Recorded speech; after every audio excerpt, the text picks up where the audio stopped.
Copa America থেকে ব্রাজিলের বিদায়। কোয়ার্টার ফাইনালে তাদের টাই ব্রেকারে 4-2 গোলে হারিয়ে সেমিফাইনালে উঠেছে উরুগুয়ে।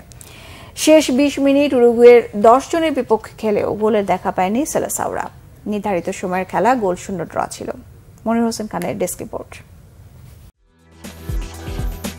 একদিকে কোপা আমেরিকায় রেকর্ড 15 বারের চ্যাম্পিয়ন উরুগুয়ে, অন্যদিকে 9 বারের চ্যাম্পিয়ন ব্রাজিল।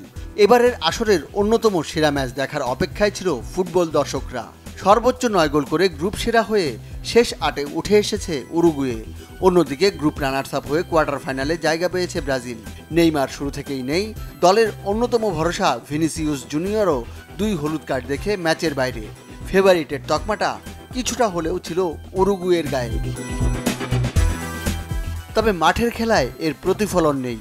ভঙ্গুর আক্রমণ ভাগের ব্রাজিলকে ঠেকানোই ছিল উরুগুয়ের মূল লক্ষ্য। ম্যাচের 60 ভাগ সময় পায়ে বল রেখেও ব্রাজিল খুঁজে পায়নি প্রতিপক্ষের জালের ঠিকানা। প্রথমার্ধে গোল করার দারুণ সুযোগ নষ্ট করেছেন রাফিনহা। দ্বিতীয়ার্ধে খোলসবন্দি 2 দল।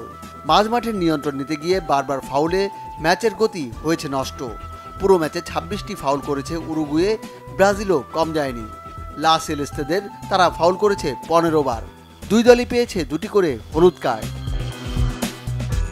74 মিনিটে উরুগুয়ে ডিফেন্ডার নাহিতান নান্দেজ লাল কার্ড দেখেন। 10 জনের দলের বিপক্ষেও গোলের কোনো সুযোগ তৈরি করতে পারেনি ব্রাজিল। মাঠের খেলা গোলশূন্য। টাই ব্রেকার লটারিতে নামে 2 দল। ব্রাজিলের দানিলো ও জোসে গিমেনেজ মিস করেছেন স্পট কিক। উরুগুয়ের ডগলাস লুইস ব্যর্থ হন গোল করতে। তবে লা সেলেস্তেদের বাকি 4 শুটার লক্ষ্যভেদ করেন। পেনাল্টি শুটআউটে ব্রাজিলকে 4-2 গোলে হারিয়ে সেমিফাইনালের টিকিট কাটে উরুগুয়ে। সেখানে তাদের প্রতিপক্ষ Colombia. Monir Hossain Khan, Bangla vision sports desk.